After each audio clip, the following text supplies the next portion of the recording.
Good morning. Good morning. It's the motivator here. This is where we translate our words into action and where success is ours for the taking. Hope you're feeling, people. Hope you're feeling well. We're going to be strong today. It's going to be a truly inspirational podcast. I hope you're feeling strong. Hope you're feeling strong. And before I get right into this podcast, I want to first of all begin by saying, what a wonderful year it has been. We've had a series of truly inspirational guests who've joined us here on The Motivator Show. It's a testament to the resilience, the strengths of those who've been here before and will be here in the future.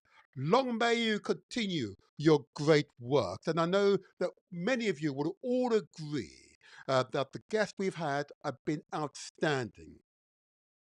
I want to give another big thumbs up to the paramount chief of the Herero people in Namibia. Just thumbs up to you, sir. Long may your strength continue, and may your campaign to obtain just reparations from the German people be realized. And I'm confident it will be realized. Well done, you. Well done, you. And long may you continue your great works. And I know that there are many of you out there who are concerned that many of these campaigns that we are alluding to, giving light to, are campaigns which have lasted for decades. And as long as it takes, we're there. Okay, okay. But in order for me as the motivator, and the purpose of these shows, of course, are to provide good quality information so that you can make good judgment for yourself, your families, and of course, your wider networks. In order for this to happen, it requires, of course, that you also take those deliberate steps for self improvement. Okay. And of course, an aspect of these podcasts is that we encourage you to think about your health and what you need to do in order to maintain the best possible health. And I know for many, it can be a challenge. It is a challenge, and that's understandable. But be aware that you are not alone. You are not alone. The whole purpose of these podcasts is to remind you that you're not alone. That if you work together, if you work in collaboration with others around you, hold their hand, they hold your hands, and you feel their strength of their vigor, yeah, their energy, and together you will make the difference. I know you would agree with that. I know you would agree. Long may it continue that way. Long may you continue that way. But it is also important to remember that there are always those who want you to be slouchy, for you to be, he says, um, non-achieving, yeah, for you to remain below the line, as it were, yeah. There are many who believe that that is the right position for you, but you must defy them in that regard, by your action, not your words, by your action. Remember, the motivator. This is where we translate our words into action. Yeah. Because success is ours for the taking. And that's very much a mindset. Be aware, be aware, be aware, be aware. Now it's important. As we now proceed through this particular podcast, what I want to do is share with you some interesting messages. And there are a few messages I want to share with you, and I can bring them up on the screen for you. And hopefully that will help you along the way. Because within the next 30 minutes, we are going to be discussing how you can save money on your electricity bills and how the innovations coming out of Africa specifically can make a real contribution to you saving on your electricity bills and, and responding positively to the current cost of living crisis. And some of you be aware that, of course, the energy sector is an enormous sector. Oh, yeah, enormous sector. But we're going to get to that later on. But right now, I just want to give a series of community announcements. And these community announcements would, of course, give light as to why these shows are possible. I can see my guest has arrived very, very early. Okay. I think my guest is maybe 30 minutes too early, but I'm going to hold him there for a while, but I'm going to give these announcements anyway. Here we go. So here we go. Let me start with the first of my few announcements. Let me bring up on the screen for you, and this will help some of you to understand what we're about. So first of all, I mentioned Namibia, and I want to just put this one on the screen. There we go. So those of you who watched our podcast where we addressed we addressed the issue of the Herero people of Namibia, they suffered a genocide as a result of the German occupation of their land, in which they lost more than 80% of their population in 1905. It was the 21st century's first genocide. Yeah. It, it was what happened in Germany, which was absolutely a genocide, but the first genocide of the 20th century happened in Namibia at the hand of the same German people. Okay. And it resulted in 80% of the Herero people being massacred by German troops in their own land. In their own land. So if you wish to join with their campaign to seek reparations from the German people, from the German government, okay, enjoying with the great man, the paramount chief of the Herero people, okay, is someone you should respect. His email address, and if you wish to reach out to him, it's emailed mkatjiua. I repeat, mkatjiua at gmail.com. Your support for the Herero people is most welcome, and I commend his campaign to you. And, sir, keep up the good works. Keep up the good works. The second campaign, and a most remarkable person I've had here on the Motivators Show, and she addressed another issue of fundamental concern to all peoples, not just African peoples, and that's the issue of FGM, that female genital mutilation. Let me put it up on the screen. Okay. You will recall how we had the remarkable Mayor of Southwark here in London, the Councillor Naima Ali. Yep. She is indeed a FGM survivor. Okay. And she speaks on behalf of all women who've been subjected to this practice, and indeed all men of conscience who want to see this practice outlawed, completely eradicated from our societies. If you wish to join with her, um, she is welcome. She welcomes your support, and you can find her and you reach out to her under these credentials, under the email address Unshackled Duma followed by digital 2. Unshackled Duma. And I'll spell it for you. UNSHACKLEDUMAR followed by digit 2. Unshackled Duma followed by digital 2. And of course, it's at gmail.com. I commend the Mayor of Southwark here in London to you, Councillor Naima Ali, as an FGM survivor, female genital mutilation survivor. And she's one of, 200 million or so women who are survivors, but need our help to eradicate this awful practice. Long may you continue, Madam Mayor. You have our unreserved support. Well done to you. Well done to you. A remarkable personality, more than worthy of our support. I also want to give light to another person who was here, maybe just over a year ago, but maybe not so long ago. Let me put up on the screen. There we go. There you are. You will recall Winsome Duncan. What you want to do is change the narrative. Here in Britain, and I know maybe in other parts of the world, when referring to people of African heritage or black people, if you like, okay, it's usually in a school book. Either they're missing from the school book, or when they're referenced, the narrative is negative. She wishes to change the narrative. She is a remarkable human being, and one I would recommend you reach out to. So there you are on the screen.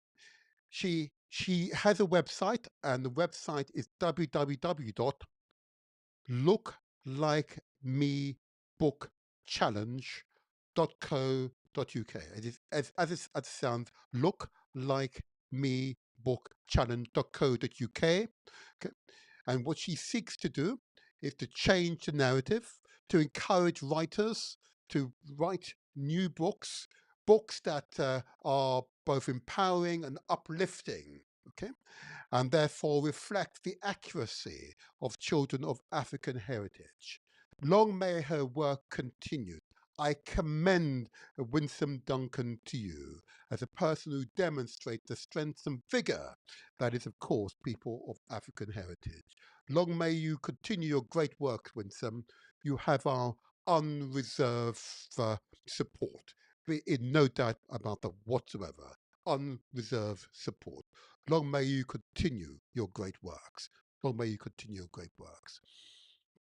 I also want to now give light to another guest of this show, and I guess this is my opportunity to give light to past contributors because their contribution have really made the Motivator Show a meaningful experience, one that you can take away and know that the Motivator has interviewed someone who is an ordinary person but engaged in extraordinary work, meaningful work that will change people's lives. Oh, yeah. Oh, yeah.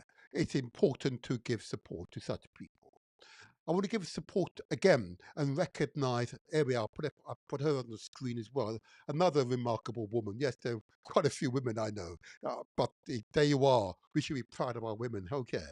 Emily Mendy. You remember her? The founder and CEO of Busy Bodies. What is Busy Bodies?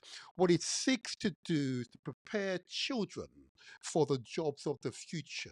And she reminded us, of course, the jobs of the future will be very different to the jobs that we currently experience. And she reminded us, and for parents and guardians, to remember to ensure your children are studying those key subjects that will prepare them for the jobs of the future. And she will use this acronym STEAM. And of course, us oldies will think of steam engine, but STEAM is an acronym for science, technology, engineering, art, and maths. The jobs of the future will be embedded in those subjects. Yep. And it's important to ensure that our children, your child, your son, your daughter, niece and nephews, your cousins are studying the right subjects so that they can obtain those jobs of the future. Be very different from what it is today. And she's committed to providing the facility to stimulate interest in these subjects amongst children, young people of the day, so they are better able to adjust to the jobs of the future. A very important strategic piece of work that she's engaged in. It's a piece of work that we all give support to and be mindful of the advice and guidance we give to our children. I commend the work of Emily Mendy, the founder of Busy Bodies. And what she says, the African proverb, it takes a village to raise a child. So we're part of that village. Yeah? Now listen to our confident children. Oh, absolutely. Well done, Emily. Well done. We are here. We've got your back. You just keep doing what you're doing. We are there to give you support. Well done. Well done. Absolutely, absolutely. Outstanding human being. An absolutely outstanding human being. And I know you would agree with me. When you meet outstanding human beings, you've got to give them unreserved support. Unreserved support. The next guest that we've had here recently, who is important to give light to, the contribution has been significant, and one that is very thoughtful and very caring and giving. Okay. Now, many of you will recall, and I've given light to this on a number of occasions, and that is here in Britain, but it applies to those countries of the Commonwealth where citizens of the Commonwealth were here in Britain and then found themselves almost without without almost stateless, the better word to use, and we call this the so-called Windrush scandal. Okay. And those of you who are affected by the Windrush scandal, whose stated citizenship status was changed as a result of Act of Parliament here in Britain, and as a result found themselves almost bereft, unable to get a job, access the National Health Service here, okay, um, finding themselves in the most vulnerable position. I just want to, oh, let me put the right one up. I want to give light to the Windrush Act and the Windrush scandals. Okay, I'll put it up on the screen. And of course, our good friend here, that's of course Anthony Brown, who's leading the charge that the Parliament should put right what the errors it made of the past. So we need a Windrush Act here in Britain. And in order to do that, we must, of course, come together and campaign for the Windrush Act. It's an important campaign, one that affects tens of thousands, indeed hundreds of thousands of people, both in Britain and right across the Commonwealth. And if you need that support, here we go. Reach out to, you can see on the screen, the www.wdlegal.co.uk. And if they're not able to help you, they will know where to refer you on to. But if you wish to join the campaign to ensure that here in Britain, a Windrush Act is passed by Parliament to correct the mistakes of the past, and join with Anthony Brown to ensure we gain the Windrush Act. It's an incredibly important campaign and will impact tens of thousands, hundreds of thousands of people, both here in Britain and across the Commonwealth. I commend this campaign to you. Well done, Anthony. Keep up the good work. Keep up the good work. There you go. Keep up the good works. Oh yes, this is just my opportunity on this occasion to give light to those who have contributed to the Motivated Show and whose campaign continue today. And therefore, it's useful to remind you all of those campaigns. We are very much a campaigning podcast station here. Yeah, to remind you that your support is absolutely needed. And if you're viewing us via YouTube, what we will ensure is that links to each of these campaigns are in the comment section of the YouTube channel. So when you view this particular recording, you'll see links to each of the past guest campaigns. These are vital campaigns that will have a profound impact on people's lives. And I wish to commend this to you. It's incredibly important, incredibly important. I also now want to just remind you of another interesting guest that I had um, just over a few months ago, but I need to get him back in here very soon because he's got both a conference and the release of his new book coming up. And I'm just going to bring it on the screen. Okay, there we go. There you are. This is it. Now, many of you remember Dr. Carlton Brown. Okay. He's got a book coming out called The Race Paradox. Okay. And his book really focuses on why organizations fail on race. And as a consequence, the real talent that those organizations should have to ensure those organizations are both efficient or effective, are successful and are thriving. But if you fail groups of people who are amongst your cohort, okay, then the organization fails. And what Dr. Carlton Brown offers are solutions to this, how you can become a successful organization, fully integrating diversity that is humankind. Okay. Dr. Carlton Brown has solutions that you should look for. So the book will be out in a few months' time, The Race Paradox, Why Organizations Fail on Race. I need to get him back in here soon because his series of Black business conferences will be starting up soon. But we've got an eye on him. He's someone we've got to watch. So he's absolutely doing outstanding work. His work is transformational. So long may you continue your work, Dr. Colton Brown. Get you back in there again. It is absolutely a critical work, a work that you have our unreserved support. And long may you continue those works because I'm assuring you it is required. Well done, Dr. Colton Brown. Well done, well done.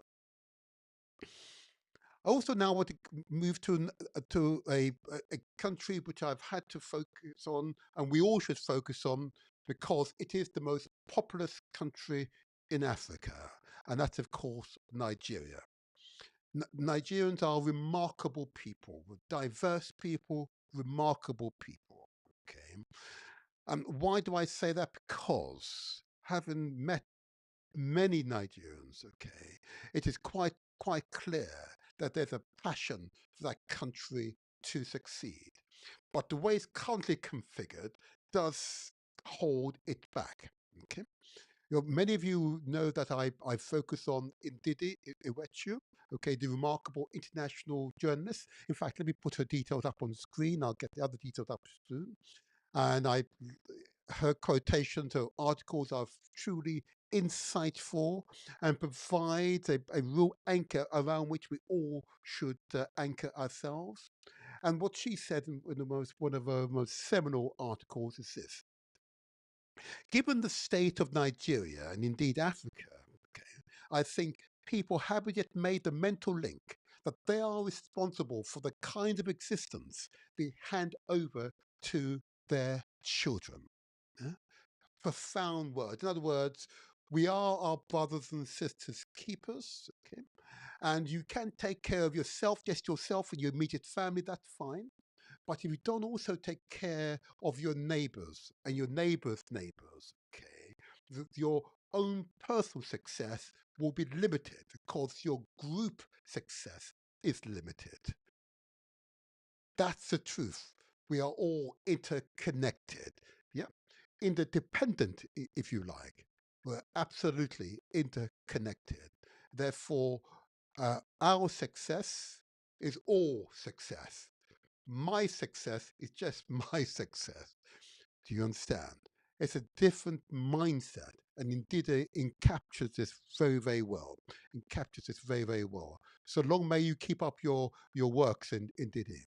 But of course, in order for a country like Nigeria to go forward, we need to create peaceful conditions so we can share prosperity across all Nigerians, regardless of your tribal or community affiliation, regardless of your ethnic, indeed your religious affiliation, or indeed your education or social class.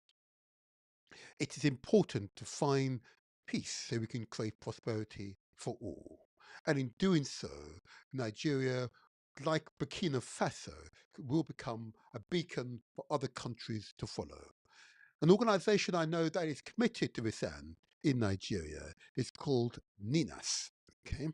And I wish to commend NINAS. We've had representatives here on a number of occasions in previous years on the Motivator Show. I wish to commend the NINAS Secretariat, NINAS organization to you as an organization seeking to create unity and peace in Nigeria so that we can have prosperity for all. Reach out to them. Their website address is www.ninasvoice.org or their email address is info@ninasvoice.org. I commend them as an organization that seeks to create peace for all so we can create prosperity for all. That's the way forward. Absolutely. That is the way forward. Absolutely. Well done to the leaders of Nina's Voice. Well done. Well done. Well done. Long may you prosper for the benefit of all Nigerians. Yeah. Absolutely right. Absolutely right. I also now want to just spend maybe two or three additional announcements, and just bear with me because it's really, really is important to listen to some of these announcements because these shows are not about passive listening; it's about listening and action. Translate our words into action. This is my opportunity, our opportunity to remind you of those past contributors there and the campaigns around those contributors and the importance of those campaigns. I know many will feel, oh, it's nothing to do with me. I'm all right, Jack. But actually, if you want to go fast and alone, yeah, that's fine. And, that's fine. You only go so far. If you want to go far, truly far, yep, in a sustainable way, we go together. We hold hands and we do this together. That's why the Motivator Show exists. Why it's occasionally useful just to remind you of those past contributors. They exemplify why these shows are here. Okay. So let me just move to the other group, and I just wanted to put it on screen. There you go. Do you remember that great country of Burkina Faso? Yeah. And of course, their great leader, I'm going to say it without unashamedly, their great leader, Captain, indeed, President Ibrahim Traore, okay? A young man of 34, yep, I understand, 34. But during his relatively short tenure, he has transformed that country and he's created new visions for the country and those countries of the Sahel area of Africa. Okay, and I should mention, of course, Mali, of course, here, a country equally going through transformation. Yeah, and that country is demonstrating why it's important. And Chad, another country going through transformation, those of the Sahel region of Africa. I say to you, yes, yes, yes. As a country I wish to visit, Burkina Faso. That young man has demonstrated what we all believe in, that you've got to, if you're going to go forward, you go together. So we had the pleasure of the leader of the Burkina Faso people here in Britain, yeah, and Mr. Chairman, I can refer to him, Mr. Chairman, he sees details on the screen. And he was able to speak with such, he was so articulate, so passionate about the country. And of course, the progress that had been made in these past 2 to 3 years. And clearly, the future is really bold. The future is great for Burkina Faso. Okay? We look forward to a similar future for Nigeria, indeed Ghana, whose leader who's given a clear affirmation to the people of Burkina Faso. If you wish to join with them and be a part of that success, their website address it's www.bfcuk.co.uk, bfcuk.co.uk, or the email address it's info@bfcuk.co.uk. It's important for us all to give support to Burkina Faso. They have demonstrated how you can transform a nation and no longer be dependent upon foreign aid, foreign troops, foreign everything. Yeah, to be self-sufficient, to stand on your own 2 feet. It is the land of the upright men, the incorruptible men now. They're living up to their originator's view. Yeah. So we give praise and we recognize past President Thomas Sankara. Long may his memory live on in us all. Well done to the people of Burkina Faso. Of course, you have our unreserved support. Oh yeah. Oh yeah. Oh gosh. And there's more to come. There's more. There's absolutely more that the Motivator Show has been involved in those people who are making a real contribution, not just to themselves, but to us all, and who are giving without personal wealth, without thought of personal enrichment. They understand the nature of communalism. In other words, you understand that you are your brothers and sisters keepers. You help each other up, because we all help each other up, then we stay up. Yeah, if you help just one up, then that's a very thin tree. But a really thick tree, where you're all holding it up, can withstand those rough and tumble, the wind of aggression. It can withstand those winds of aggression and stand tall and proud. We must support the people of Burkina Faso. Well done to you all. Well done to you all. Well done to you all. Wow, I could keep this up, of course. There's so much. I'm really proud of those past contributors. I want to give real respect to them all. Real respect to them all. I want to just give some note maybe to one other contributor, then I might just go back and now then seek to start our interview. But I just want to take this occasion to really give light to past contributors. But here's one that is quite personal. I'm going to put this one on the screen. There we go. Some of you remember that I had the leaders of AfricanAncestry.com here on The Motivator Show. Why is this important? There are hundreds of millions of Africans who are in the diaspora who have not gone back to Africa, because many of them could have been away from Africa for generations. They were in enforced incarcerations in lands overseas, a part of that great ma'afa, the great disaster, if you like.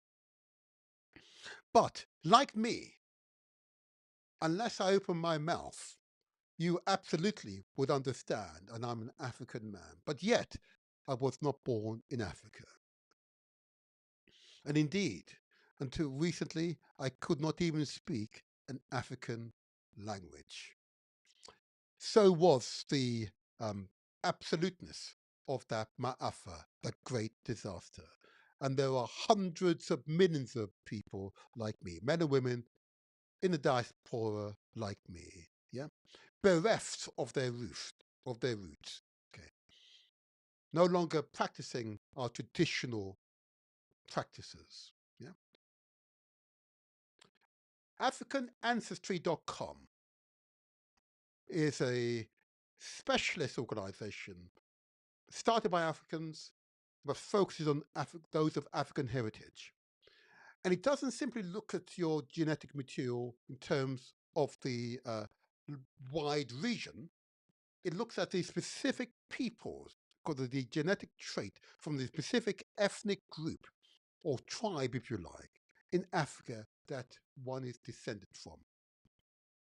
AfricanAncestry.com is a remarkable organization with genetic materials from thousands of African peoples from right across the continent of Africa. So those of us of the diaspora who've been away from the homeland, the motherland, yeah, the cradle of mankind for generations, go to AfricanAncestry.com and just rediscover your actual root that is embedded, it is written in your genetic materials. AfricanAncestry.com will enable you to rediscover your African roots, so that your roots, which is that is your foundation, can be restored and re-strengthened by your actions. A powerful, powerful message for those of us of the diaspora. Yeah. There are other ancestry organizations. Yeah, that's true. But this one focuses on specific materials that is pertinent to particular ethnic group, tribal groups across the continent. So you can see where your direct lineage, from which people directly you are from. I've done it, and I've found a remarkable discovery. that 99.99% of my genetic materials connect me to Benin, to the people of Benin. It's truly spiritual, remarkable people. Yes, indeed, indeed. Yes, I commend AfricanAncestry.com as a powerful, earth shaking organization. Because once you rediscover, without doubt, your true roots, your true origins, you're no longer an orphan child elsewhere. You can now reconnect, both physically and spiritually, with your roots. A powerful statement, a powerful affirmation of your true identity. Oh yeah, powerful, powerful, powerful. Whew. Oh yeah, oh yeah, powerful, powerful, powerful, powerful. Well done, AfricanAncestry.com. Now I'm going to invite my guest to reconnect with us now. I'm now almost ready for you. I invite my guest to reconnect. I'm coming to our green room. I'm almost ready for you because we want to have this conversation about the innovations that is coming out of Africa.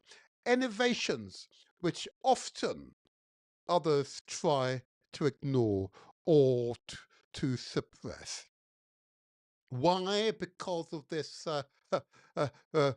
this narrative that I spoke earlier on, that despite the fact it is the cradle of mankind, despite the fact it is the cradle of civilization, despite the fact that much of the core elements that make up this civilization, that is maths, science, technology, astrology, yeah, literacy work, comes out of Africa. Yeah, yeah, comes out of Africa.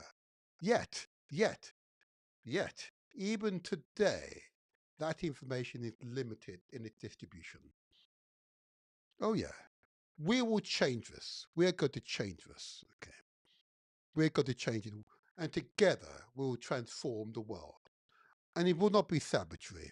It will not be hubris or arrogance.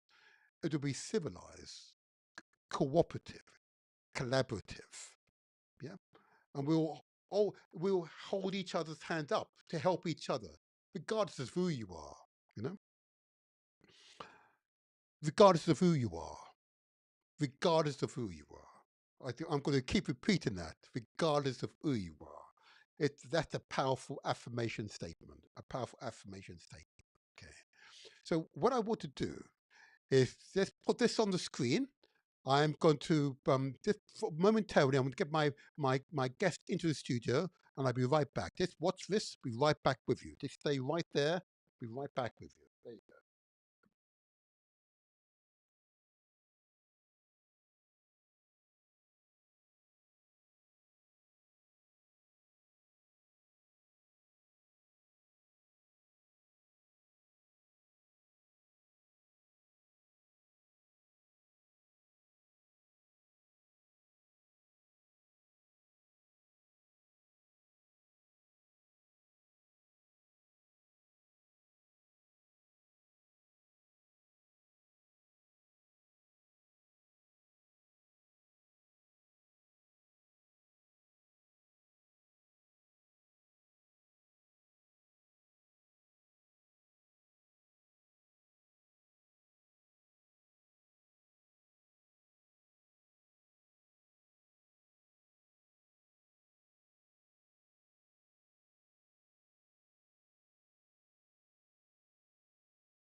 All righty, our guest will be in the studio in a few moments, and we're going to get this show underway. But I hope you would agree that the announcements I've made is testament to the values that uphold the Motivator Show. Okay, it is intended to provide good quality information so that you can judge and use that information for best effect. There is no financial gain on my part. Okay. It's all you. Okay. It's your responsibility. now to use that information for yourself, your family, for your network. Okay. And the few announcements I've made are past contributors who've given of themselves so that you can gain. That is true civilization. That is humanity at work. And if all human beings of all ethnic groups behave in that manner, humanity will be in a far better place. There will be no starvation. There will be no poverty. Yeah? There will be no want because we would have shared. And those with incredible wealth for want to keep their incredible wealth for themselves, I don't understand it myself, but anyway, you can still keep it. But I know the richest persons or richest families in the world are worth trillions and trillions and trillions and trillions of dollars. Yeah. I've no idea why they want that much wealth, but they have it. And they are satisfied that others have none at all and are starving on the street, even as we speak right now, and don't have access to good health care, yeah, don't have access to good education. I have no idea how a civilized person with that much wealth could consider that to be, well, an appropriate way to live. That we're all but one family. We are one species, one race. There are not many races, there's only one race. Yeah. We are but one human family. So I don't understand them, to be quite honest with you. You can have billions and billions, forgive me, trillions and trillions and trillions of dollars, but are content to let others starve on the street. You're content to let others not have access to good health care. You are content, he says, for them not to have access to good education. To me, it makes no sense whatsoever. And from a purely genetic point of view, it is, well, retrograde. It's retrograde behavior. Retrograde behavior. Anyway, I'm going to bring my guest into the studio now. Let's get this interview underway. I believe this is going to be another inspirational podcast. If I can get my guest, if, my guest mic is muted at the moment. Your mic is muted at the moment, and I'm now going to bring you into the studio, but your mic is muted. I'll bring you in now. There we go. Let's try this. There we go. Oh, well, he's in, but your camera is facing down, I think, my guest. Okay, that's a good start. That's a good start. And wonder if you can hear us still. There we go. There we go. So my guest is muted still, and your camera is okay. We now have a red camera. Here you go. I'm sure he'll unmute himself at the moment. So my guest, I'm going to just see if we can get him to sort himself out. Oh, okay. He'll be right back. Don't you worry. He'll be right back. That's fine. It will be an important discussion. And let me, if I may, I think I'll set the scene for this one because it's particularly important. Because particularly those who are here in Britain. Those of here in Britain will be aware. In fact, it doesn't matter where you are, but I'm going to use Britain as a template because it's an overlay for what's happening right across the world. Okay, that we've experienced in recent years a cost of living crisis where prices in the shops, prices in the streets have gone up. Just to buy the basics, the cost of everything has gone through the roof. Okay. And the fundamental reason for these cost increases, apart from climate change, which is clearly a reality, is of course the cost of energy.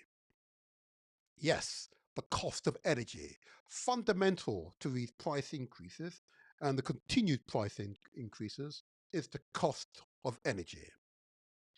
There have been conflicts in certain parts of the world, particularly here in Europe with Ukraine, yeah, which has contributed, yeah, and of course the more recent, well, crazy policies of the current president of the United States of America, which is to tariff everyone without believing that there be any consequences for the American people. Um, he was able to tell the American people if you're American, tell me. I'm happy to be corrected, but I understand that the current president told you that if you put a tariff on your closest trading neighbor, that it's your neighbors that will pay the tariff, not you, the consumer, that would have to pay the tariff. We're going to talk about that in this interview. Don't worry. Let's see if I can be my guest in this time. But we're going to talk about that. But it is fascinating how people can be duped. Now then, let's see if I can bring my guest in this time. This time we can see my guest. Let's see if we can. His mic is still muted, but I'll bring him in. We can bring him in. Oh, success! He's in. It's a great African face. Oh, and I believe we can hear each other. Good morning, sir. Can you hear us? Can you hear us? Morning, morning. How are you? I am well, excellent. Oh, that is success. Oh, now then, you have your camera in your hands, I suspect. Is there any way you could put it Yeah. in a fixed position, and then we can Okay. have this go proceed? Brilliant, brilliant. Okay. Let me see. I'm actually in the car, but Ah, okay, okay. is It's is okay. this It's better? fine. Oh yes, and it's excellent reception. Perfect, perfect, Okay. perfect. First of all, I want to thank you for sparing the time to join us today on what is an important subject. Okay, and Yeah. wow, I just got to say that communicating directly with you is important. So I'm going to ask you All right. before I say anything else, just to say your name and the country to which you were born. Okay, and once you've done that, I'm going to ask you also then to share with me and the audience a person or an event that most inspired you. There you go. All right. Oh, Yes. okay.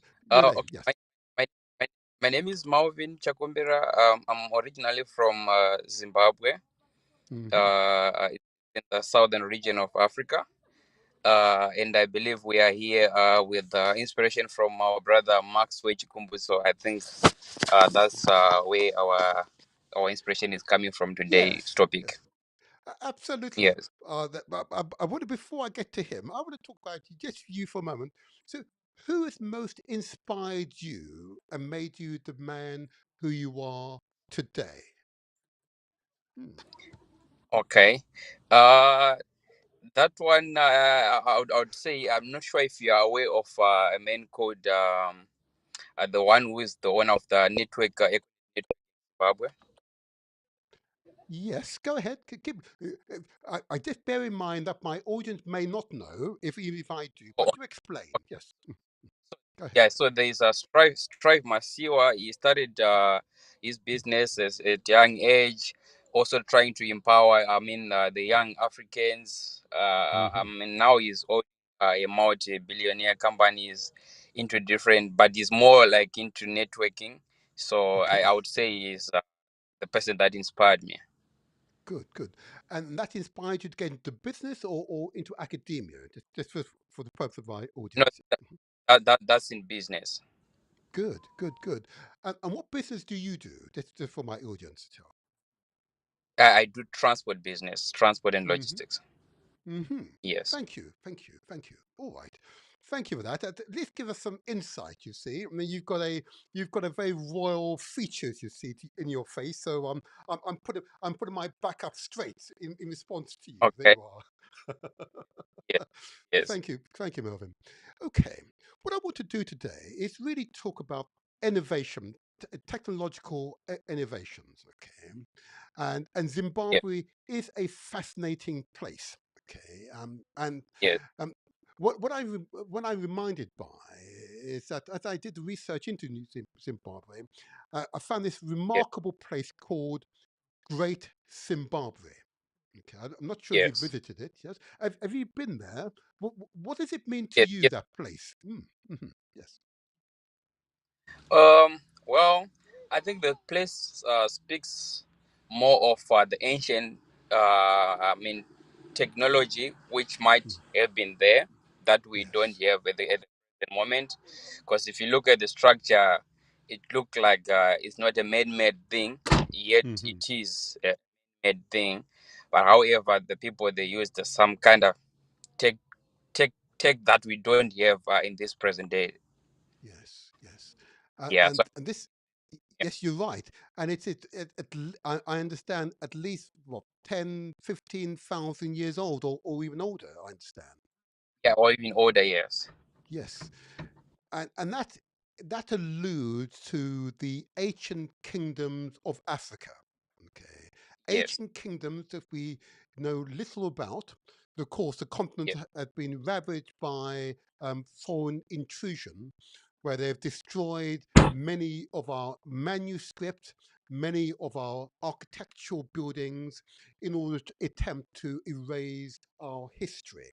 Okay, currently more than 98% of Africa's manuscript, sacred icons, and artifacts are held in European public and private collections. Can you imagine? Yes. Wow, Yes. it is quite remarkable. But nevertheless, this resilience, you exemplify the resilience, that resilience. Okay. And of course, amongst Zimbabwean people, and I know amongst people particularly around that around that part of Africa, which is the cradle of mankind. Okay, the cradle of Yes. mankind. According to independence reports who've analysed the intelligent quotients of those people, above average intelligent quotients exists in a far higher level amongst the people in the cradle of mankind than any other part of the world. It is quite remarkable, and these are people not typically have access uh, to modern day education facilities, but yet their Yeah. natural intelligence is incredibly high, incredibly high. Yeah. Okay, so it enables me now to then focus on the issue of the day. And if I may, Melvin, I would just want to give some context for the audience, because this is going to be really important to understand some backdrop. And Yes. see, I gathered some figures before this interview to look at the size of the international energy industry. Okay. All right. I don't know. Okay. Now, it's important to note that the international energy industry um, has a capitalization of more than $4 trillion. And that's an understatement. That is an All right. understatement. $4 trillion. And each All right. year, and each year, we pay in bills more than $11 trillion to pay for energy. Yeah, All right. $11 trillion we pay in bills that we pay to companies or individuals in those companies. Yeah. That's how All much we're right. paying for energy annually. Mm-hmm. And when we say energy, I do mean, of course, the oil industry, the gas industry, the coal industry. Yep. Okay. And so on. Okay. More than Yes. $11 trillion. So it means that these are incredibly large corporations. Yeah. Yes. Uh-huh. Particularly in some sectors, they're in the hands of a relatively small group of people. And that means this group of people are incredibly rich and therefore incredibly powerful. Mhm. Yes. Uh-huh. And they therefore are able to influence both what goes into the news. Yep, into the news. Okay, they can determine Yes. what a ordinary person is taught in their schools. Okay, they can, of course, influence the politics in countries across the world because they're so incredibly wealthy. Yeah? Yes. Therefore, when a new technology is brought forward that can therefore disrupt the industries, or indeed, and I have to say it, upset the financial income of those who have incredible wealth already, mind you. Why they want even more money, I don't know. But nevertheless, that it can upset the international order of where wealth is being created. There's always Yes. resistance. I think that's true, isn't it? I think that's true. Yes. And Zimbabwe is now experiencing some of that resistance. Okay.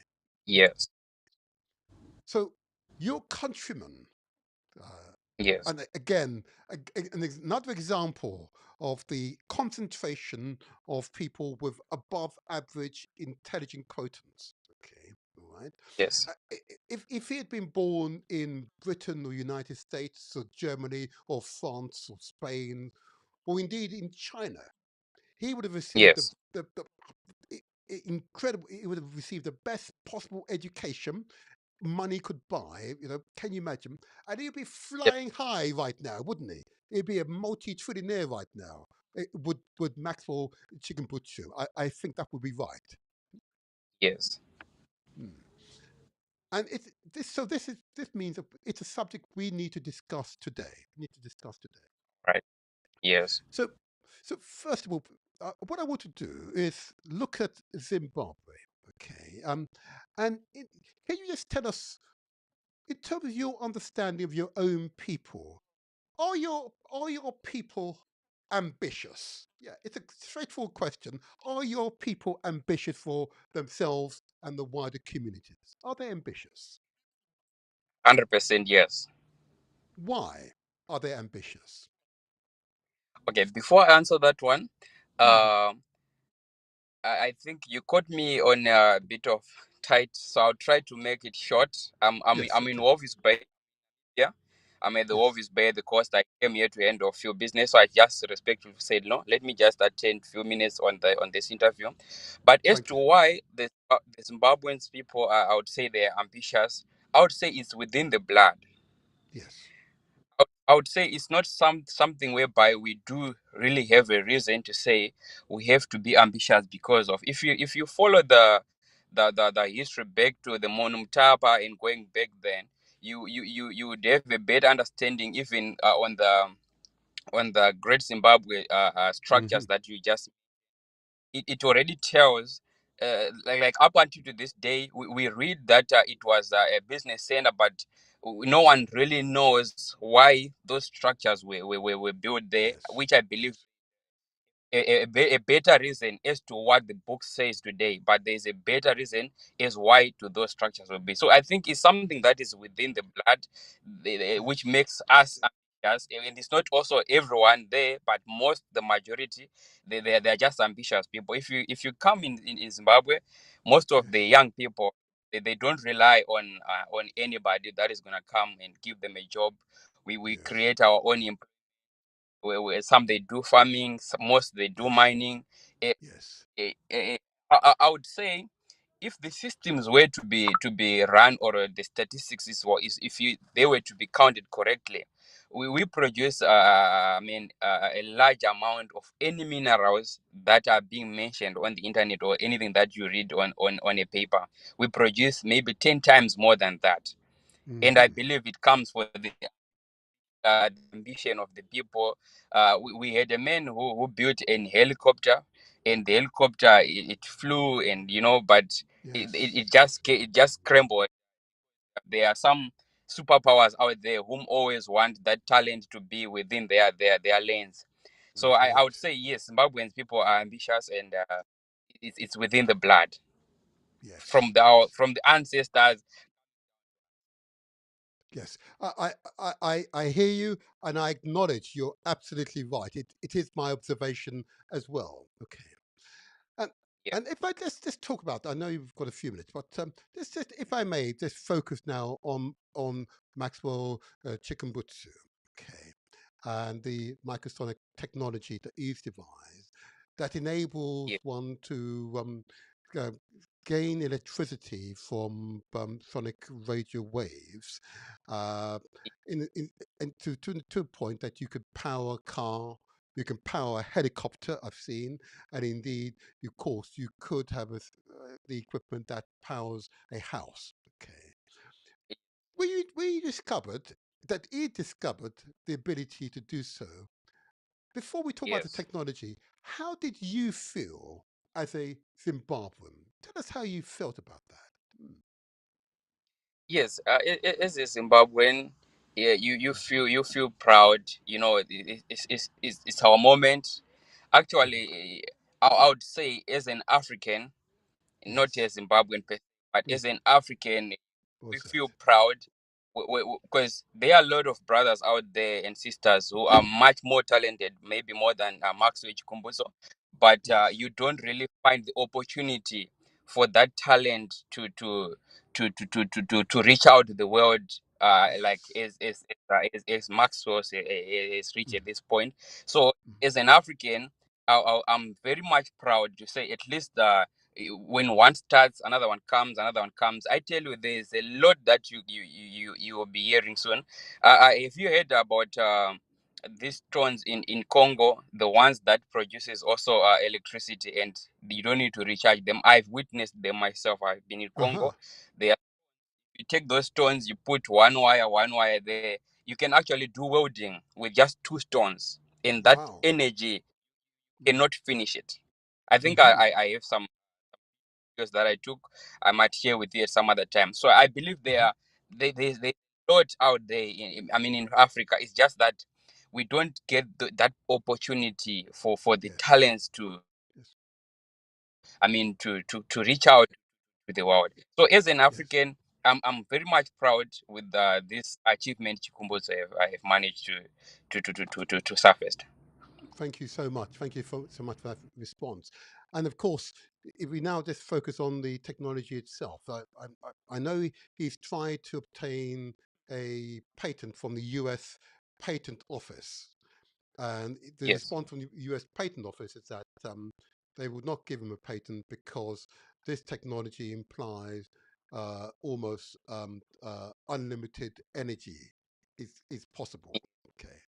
yes, Well, gosh, he says, you would imagine that the US Patent Office, or indeed the Americans, upon seeing a technology in which you could generate electricity very, very cheaply, would be in their yes. interest, that they'd want it.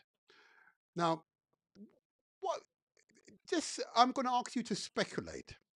Why you Okay. think the American Patent Office, even though it's been demonstrated the technology works, okay, refused to Yes. accept it? Is it because Maxwell is a Zimbabwean as opposed to an American or a British or French or German person? Why do you think they just would not give him that patent so he could protect his intellectual property? Why do you think? Okay. Go ahead. On that, I would say we have heard about Max Wage Kumbotso's technology, say maybe by last year, but Hmm. the actual that technology surfaced about a decade ago. Yes, yes. So, uh, and like what you've just said, to say the systems out there, when something comes from a black man, Hmm. I mean, I respect all races, but it does, somewhere somehow it doesn't. The other races doesn't always respect. I mean, Hmm. us as black people. This Hmm. technology was there for about 10 years, and I personally feel like you just mentioned that the bill of energy per year you Hmm. calculated to me, Yes, yes. and I think Trillions. Yes. that threatens those who benefit from those trillions you just mentioned. So now, if this technology is to come, then it means those trillions are to come to Africa. Well, and that's why I've just got to gauge my language carefully. So you're right that look, America possesses what, 1 million patents, and it benefits from that in terms of economic benefit. There's no doubt about that. And I suppose the Americans, when I say the Americans fundamentally are Europeans, Euro Asians from Britain, Germany, France, Spain, and so on. Okay, that's what they are essentially. Okay, they are Yes, greedy to hold on to knowledge. Yeah, and they yes, don't appear to have the best interests of the human family at heart. They have a yes, kind of myopic view, um, a very short-sighted view of the of human beings, and they think it has to be around their segment, their part, their ethnic group, which is, I believe, the fundamental problem here.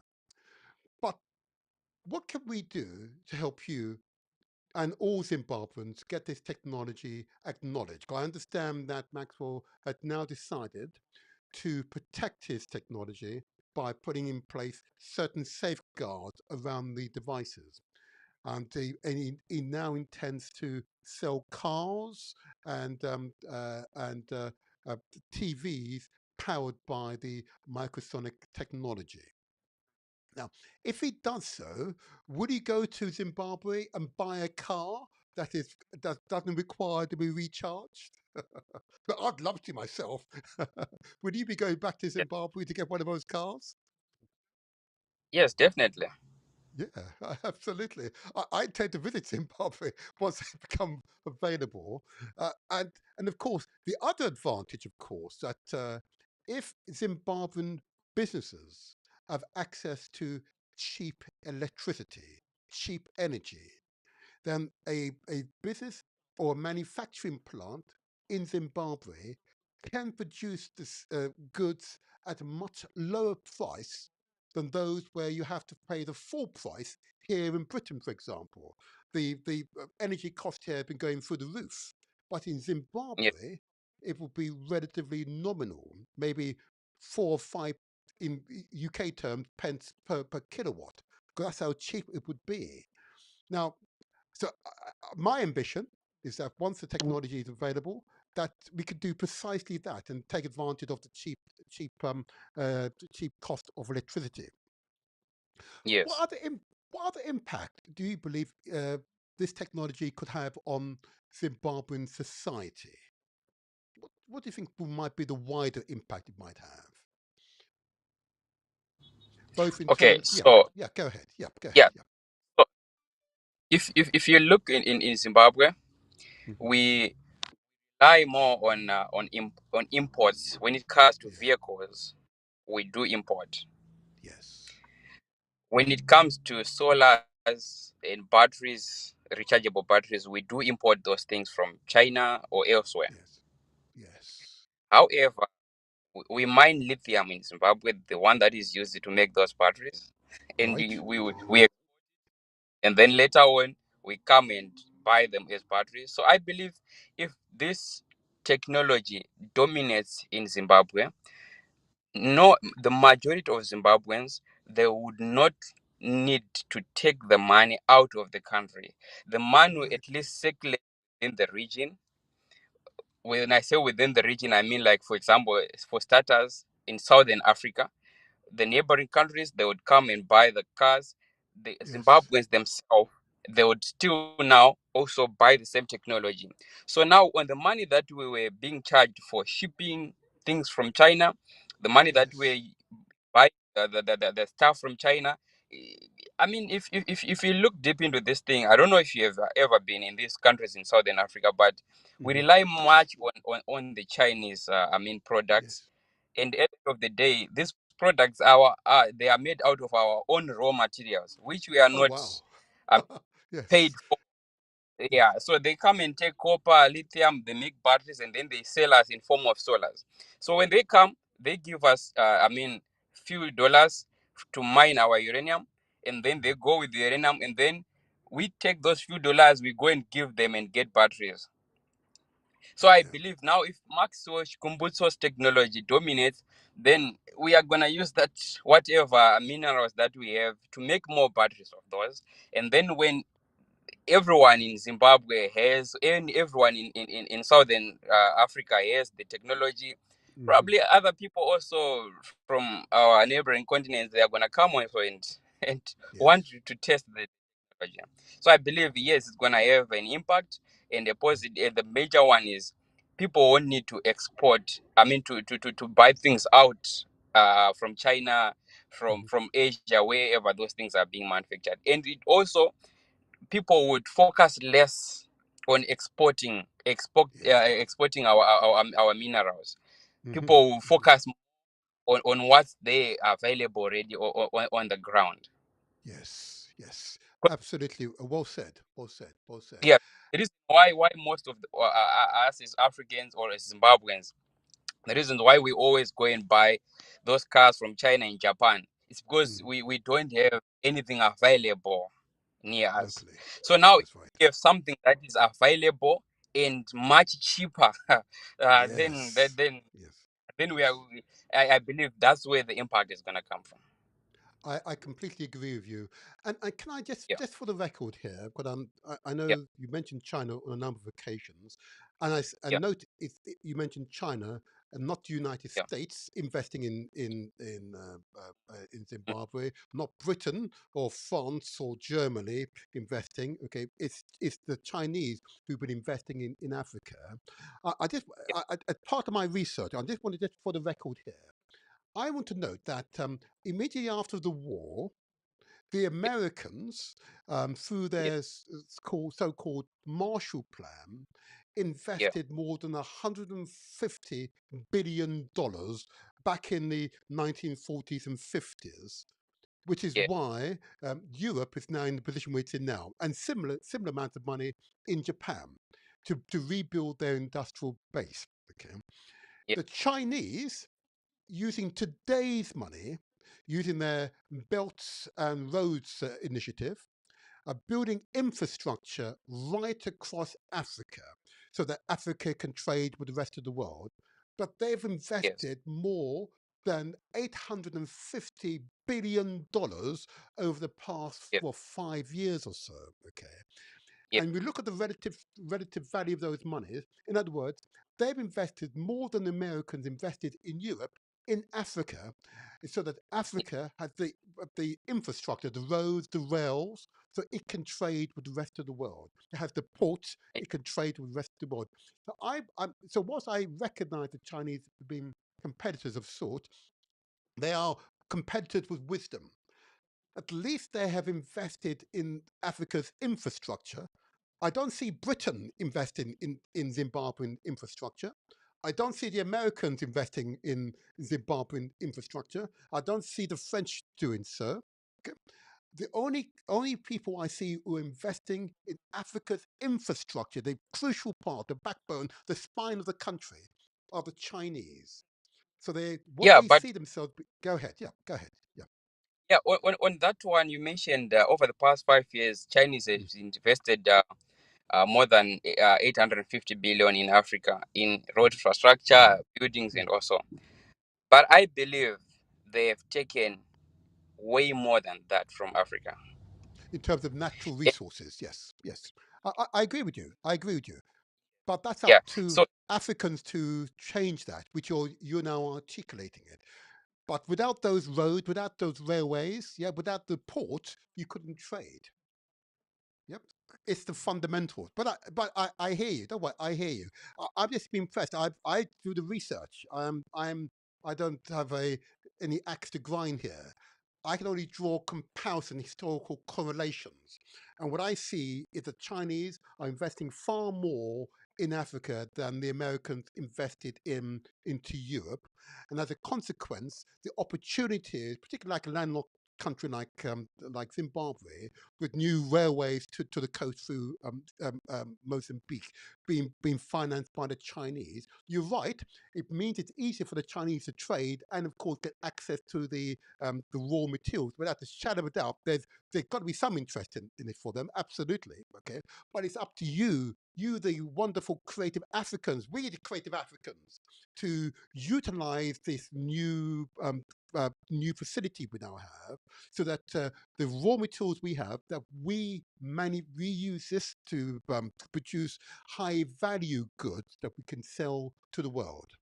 It's up to us to make that transition. That's why when I speak to talented young men like yourself, I say, wow, that's the future. You are our future, if I may say so. You are the future. Oh, lost it for a moment.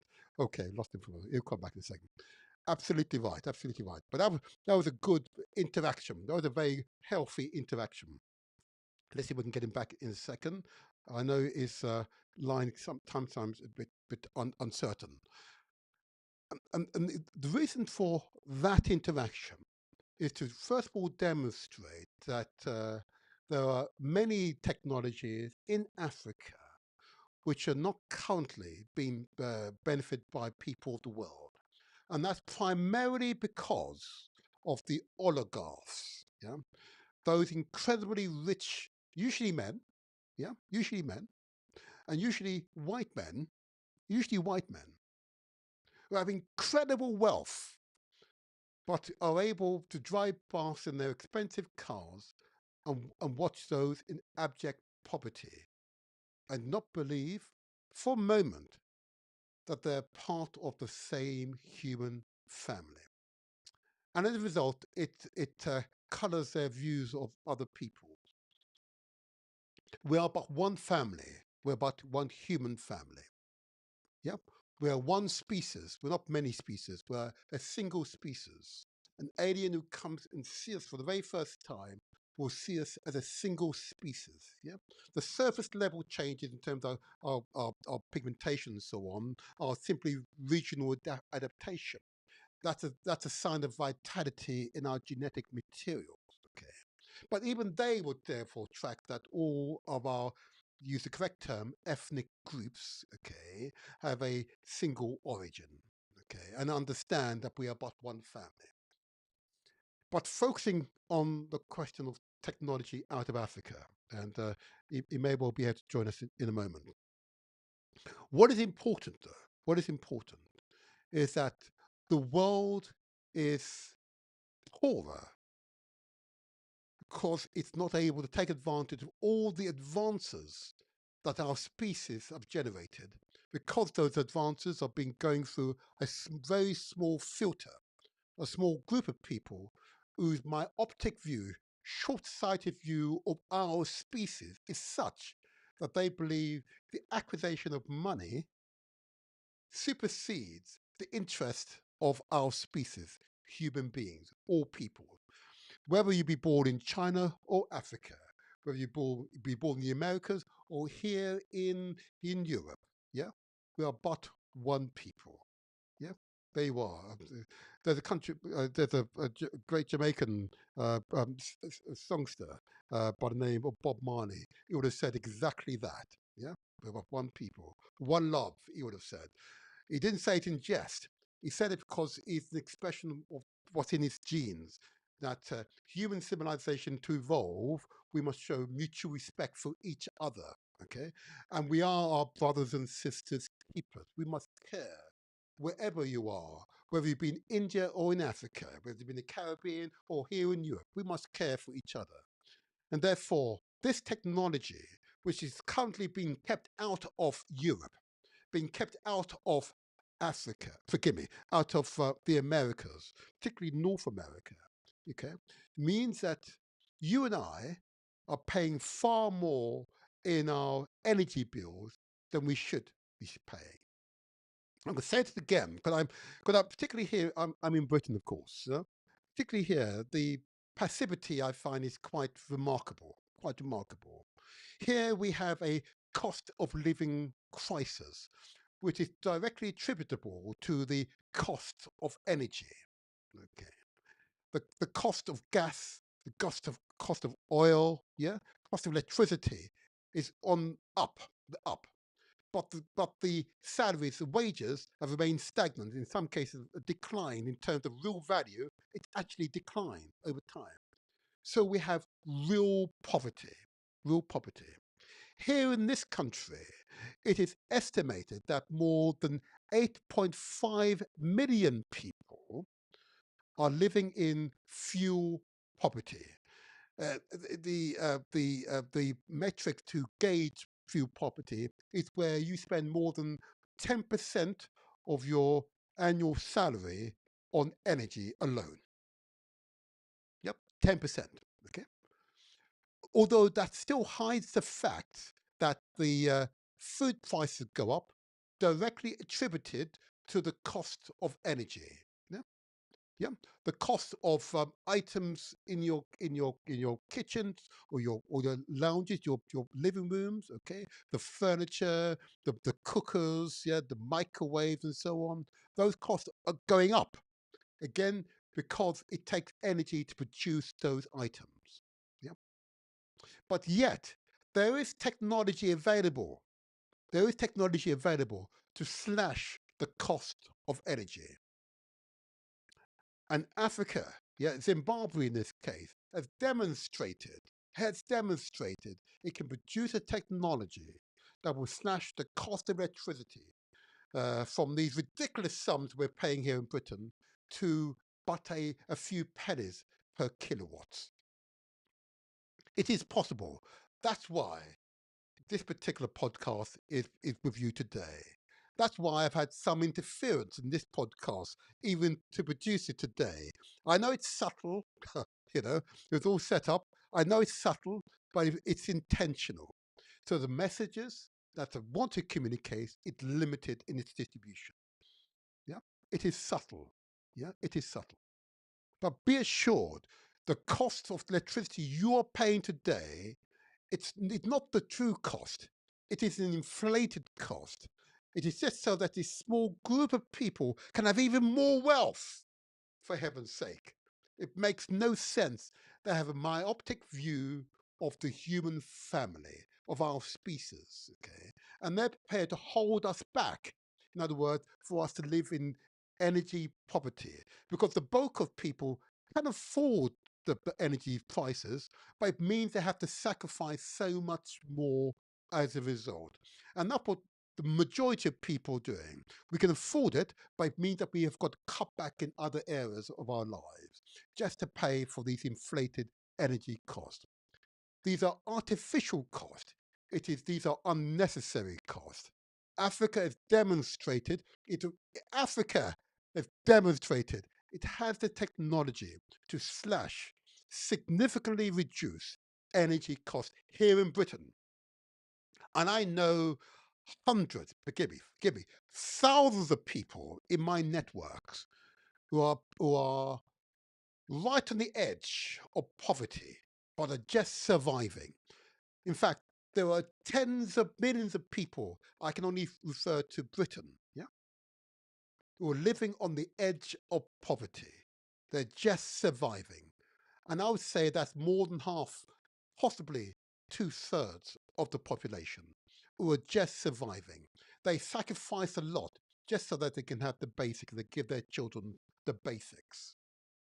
And we've got to wonder, do we want change? And if you want change, and you're able to overcome the negative propaganda that many English, Scotch, Welsh, and Irish people have been exposed to, again, by the very same small group of people who are multi-trillionaires. Okay, in order to control the masses, they create these ideas about other people, like the current person who occupies the house in Washington at the moment. Yeah, great fear of others so they can manipulate you and take as much wealth from you as possible. Because that's what tariffs do. They take wealth from you. Yeah. Okay. And if I've got it wrong, I'm happy. You put it in the comment, I've got it wrong, and explain why I've got it wrong. But I'm just an objective observer, got no axe to grind. I can only tell you as the research evidence suggests is the case. So we together can make the difference. We've got to choose, do we want to make the difference?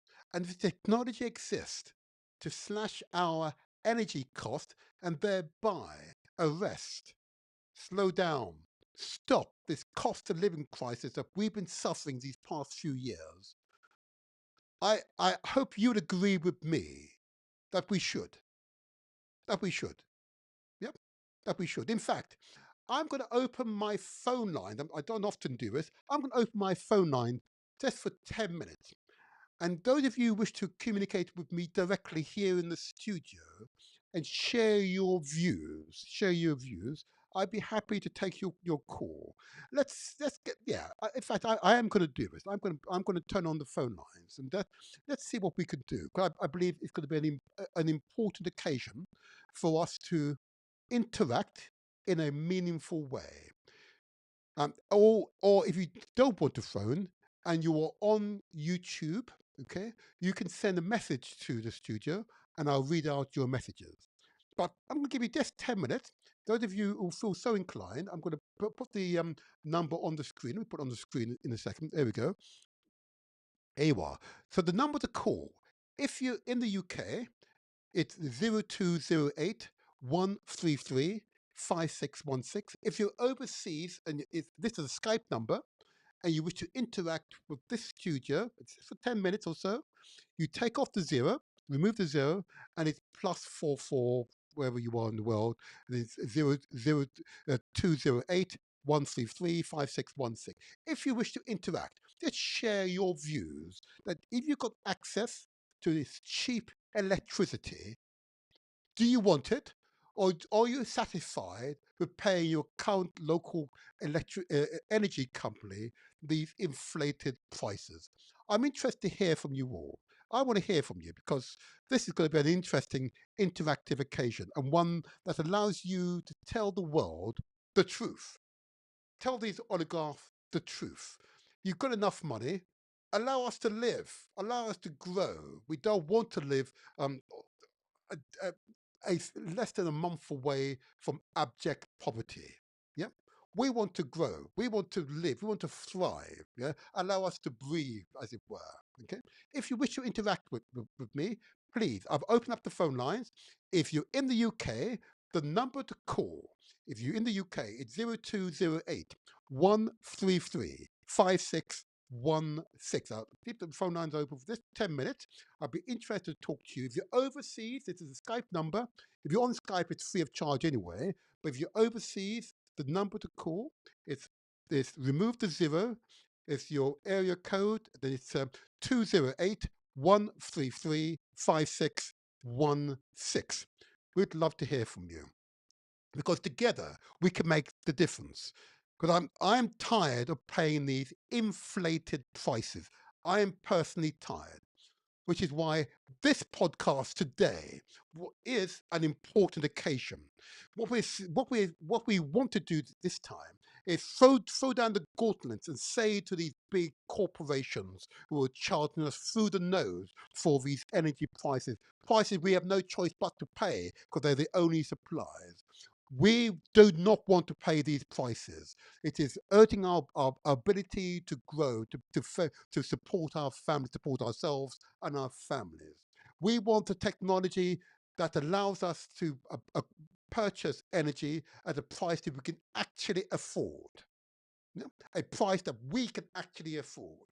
It's about time the people of the world objected to these inflated energy prices. It's now time for change. This is the Motivator Show.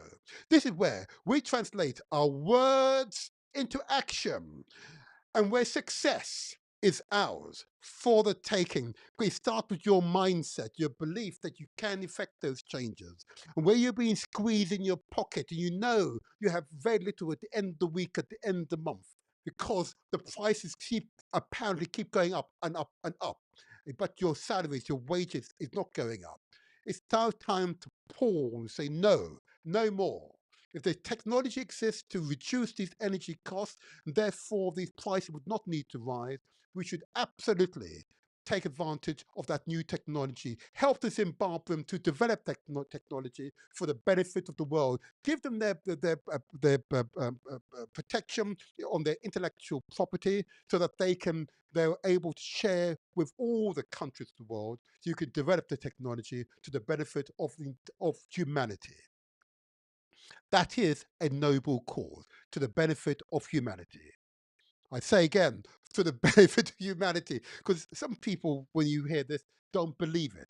But actually, it will benefit humanity. Can you imagine being able to run a car and not be worried about recharging your car? Can you imagine? Can you imagine to have a energy efficient bulb they've been lit by really cheap electricity?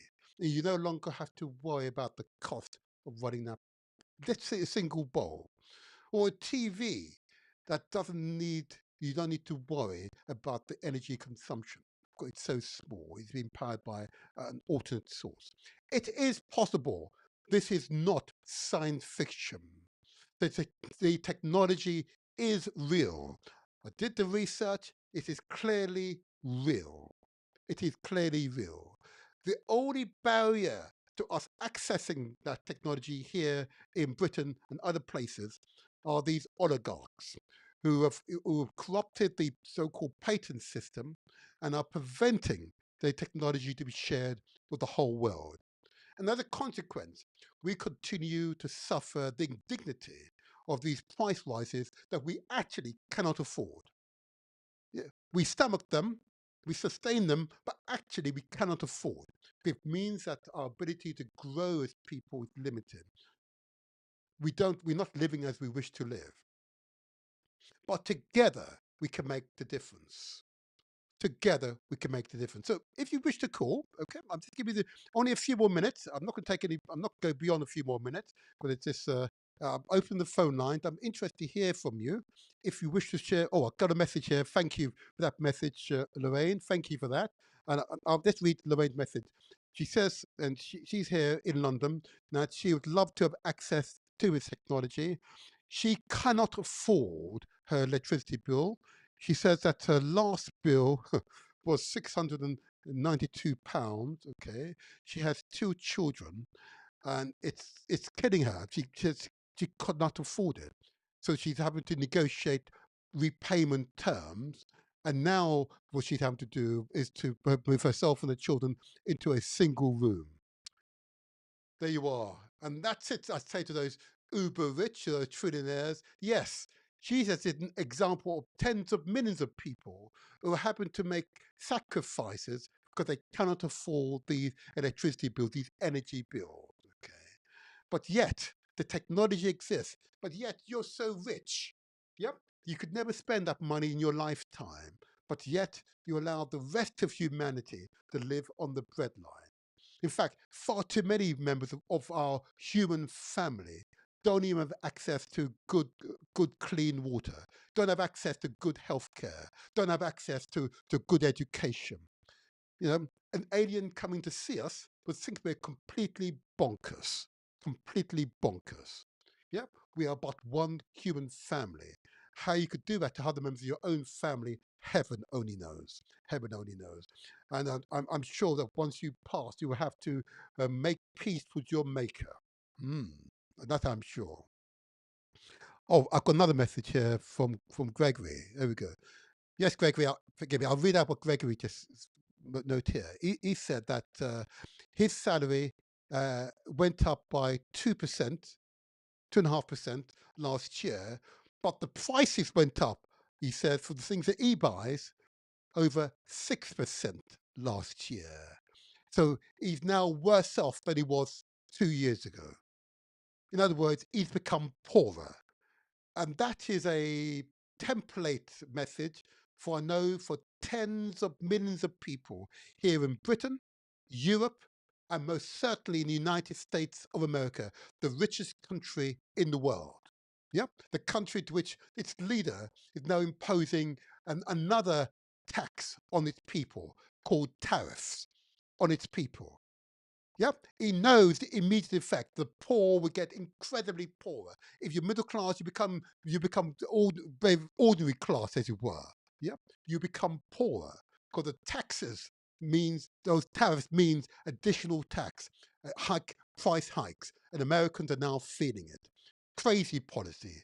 How on earth you could allow that to happen, Americans? I just don't know. I just don't know. Here in Britain, at least we've got a government that cares.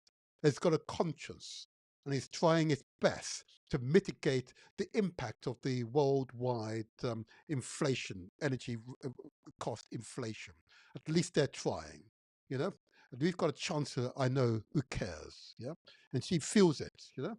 It's so good to have a government in power that is made up of people who are just ordinary people, yeah, who just performed well in a way sufficiently that they could be in government.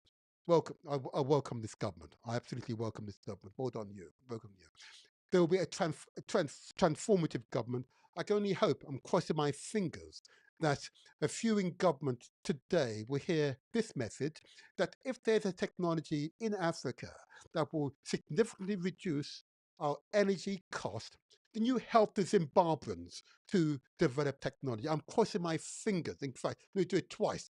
I'm crossing my fingers that someone in the UK government will hear this message and will not exhibit the behavior of British oligarchs, who are amongst the most greedy and selfish people on the earth, in my view. Okay, because they are trillionaires and will not share their wealth with the rest of the people. Okay, But I know the governments of the day are made up mainly people who are just working class. Oh yeah, oh yeah, working class people who've just worked hard to get into government and therefore are policymakers or create policies that will be relevant to the majority of people and not the minority, as was the previous administration. It is now important for you, having heard what I have to say, and the principles on which the Motivator Show is founded, and we have exhibited today, that we provide good quality information that you can research for yourself. And in the case of this energy supply, you've got to get past the propaganda, get past all the propaganda, because the oligarchs control the news media. Hmm. Yes, they do. The newspapers, the televisions, yes, they do. Yeah. And what they want to do is report. They only report bad news out of Africa. Very rarely will they report good news out of Africa. And absolutely will they be reluctant to report technological innovations out of Africa. They don't even want to do it out of China, let alone Africa. There's a problem. But you have to have a sufficiently open mind to understand that's the environment you're in. But it's important for you to demand better from your government. And if there's a technology that will significantly reduce our energy bill, it's incumbent upon all government, not just the British government, but all government, to seek out that technology and help the originator of that technology to develop it for the good of humanity. For the good of humanity. For the good of humanity. I'm going to say, keep emphasizing, for the good of humanity. It doesn't matter your ethnic group. It doesn't matter your religious affiliation. Yeah. It doesn't matter your sexuality. It doesn't matter your gender. Yeah. It doesn't matter you're tall or you're slim. Yeah. It doesn't matter you're broad or you're plump. Yeah. It's for the good of humanity. For the good of humanity. And in doing so, our entire species will grow. And the rate of acceleration, which will be seen in our societies, will be much heightened by this gesture of goodwill for all peoples of the world. Yeah, that mutual respect garners and magnifies respect for you. Magnifies that respect for you. That's why this particular podcast is critical. I said some interference at first. It is well, don't you worry, it is well. We knew there would be some interference because that was just all part of the course, all part of the course. But our determination, our resoluteness is absolute. That we must serve the best interest of humanity. And if there is technology that will enable humanity, the bulk of humanity, to not to live under stress of the kind that many are living under now, then it's incumbent upon the leaders of humanity to ensure that that technology is shared, distributed quickly amongst all men and women of the world. I hope you don't disagree with those principles. I hope not.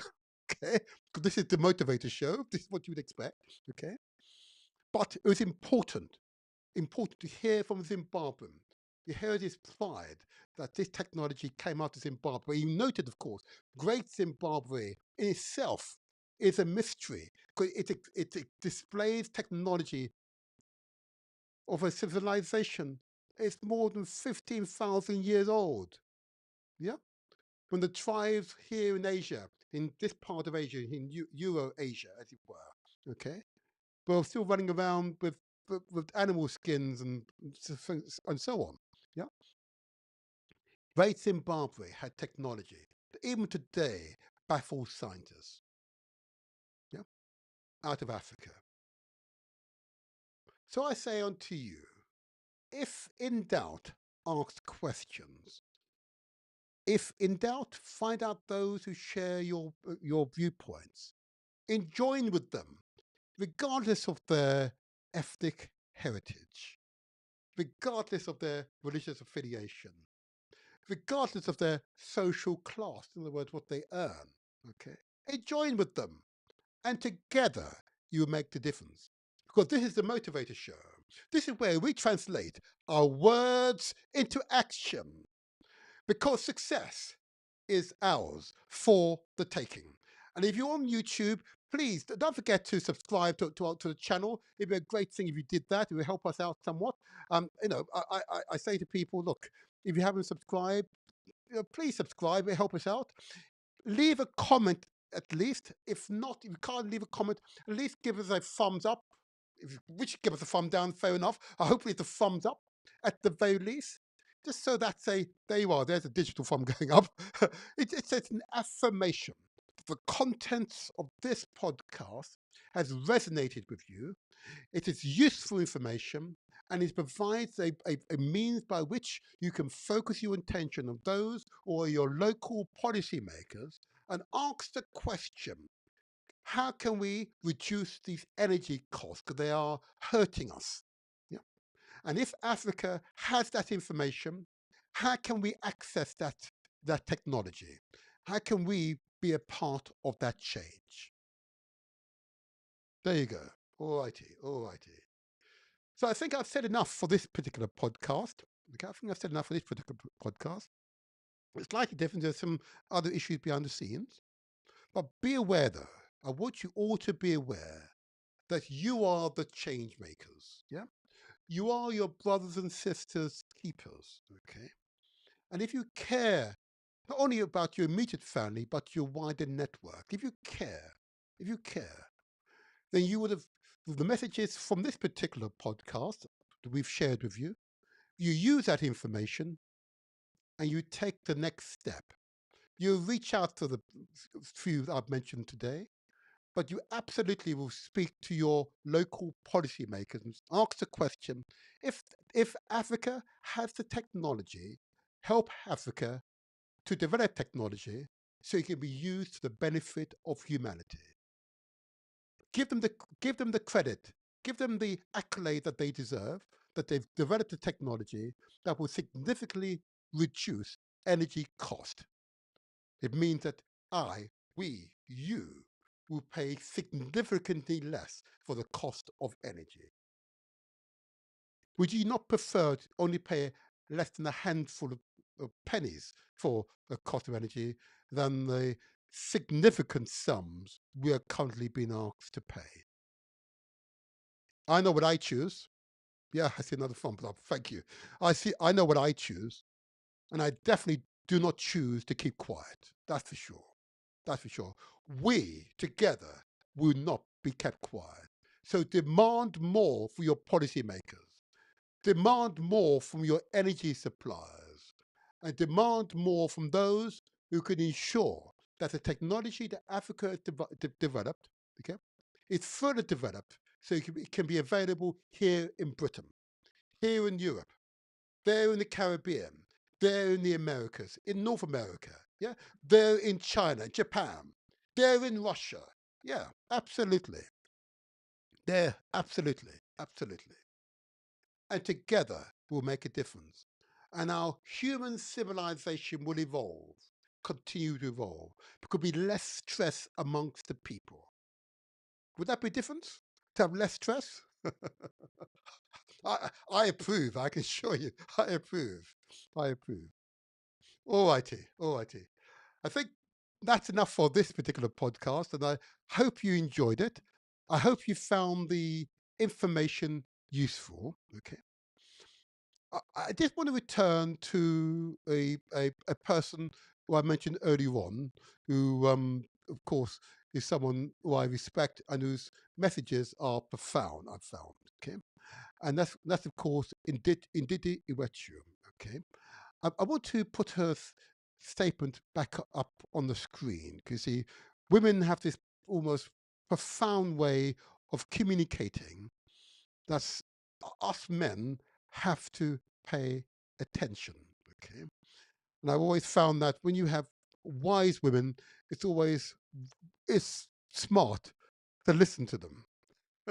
Yes, it's smart to listen to them carefully. Okay, we don't always do what they say, mind you, but it's important to listen. Okay, because usually the words have profound and deep meaning. So I'm going to put up on the screen again. I'm going to read out to you.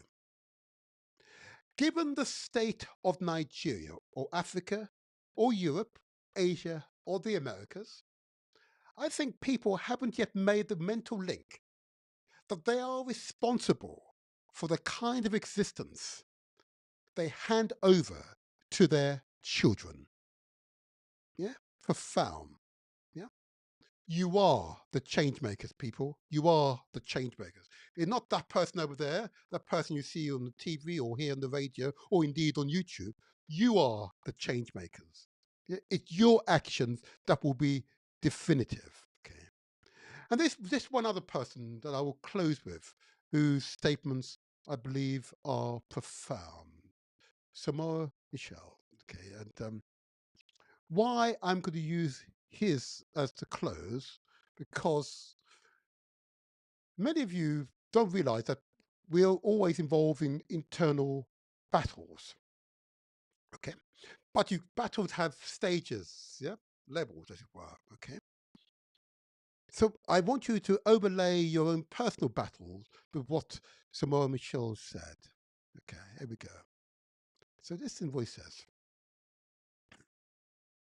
he said this: of all the things we have done, the most important, the one that history will record as the principal contribution of our generation, is that we understand how to turn an armed struggle into a revolution, that we realize that it was essential to create a new mentality to build a new society, a new mentality to build a new society. One whose values every person and not just some people, he says. Yeah? You understand? That was his path. Yeah? Powerful, powerful statement. Samora Michelle. Yeah? I, I've got to tell you, I play that one regularly because the mindset is your mindset that currently is the hindrance. Okay? You have to change your mindset.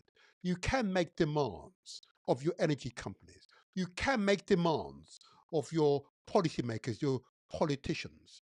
You can make a demands of those who supply you with your food, that you want better, you want truly affordable, you want good quality food. Yeah, you can make demand fearlessly. Make demand. Do not simply accept what you're given, because that is a mindset they would love you to fall into. And I urge you not to. Besides, if you're listening or watching the Motivator Show, I know that's not you. I know what's just below the surface because we are in tune with each other. We understand. We want to build a better society, a better world for our children's children. And there is no energy crisis. It's a man-made energy crisis. So that a man, indeed women, can make the changes. So it's no longer a crisis that is causing so much hardship for the overwhelming majority of people in the world. You can make the difference, and together we will transform the world. All righty. Well, that's it. That's it. That's the Motivator Show. I hope you enjoyed it. It was slightly different format this time. It was necessary to be different. Why necessary for it to be different? It's necessary for it to be different so that we change the modus operandi. So we have to create new links in our brains. And in doing so, you become more, flexible, agile in your mentality. Because if you're doing the same action again and again and again, your brain no longer has to think. Now you have to think, change the format of the show. Mhm. Now you have to discuss it because the format of the show has been changed. Now the information is irrefutable. You could do your own due diligence, your own research, and validate what I've shared with you. Yeah. I invited you to say what I've got wrong because I spent a lot of time researching, I have to tell you, you know? It's serious though, because people's lives are on the line. There are tens of millions of lives on the line. So until you make the decision that the changes that are necessary in your community, your society, actually happen, and you are part of that change process. Until you say, I'm going to make that change, I'm going to be with others to make those changes. So we're no longer living from hand to mouth. Mhm. Once you decide to make that change, change will happen. Praise Jah, Rastafari, he said. Bless Ashun. Oh yeah, oh yeah, oh yeah. Until the next strong, I remain the motivator. If in doubt, please ask questions. Be ready for the edited version of this transmission, and I'll accompany it with some additional information. But I want you to stay strong, be good to yourself, and be good to others around you, because they are there to support you at all times. My blessing to you all. Thank you. Thank you.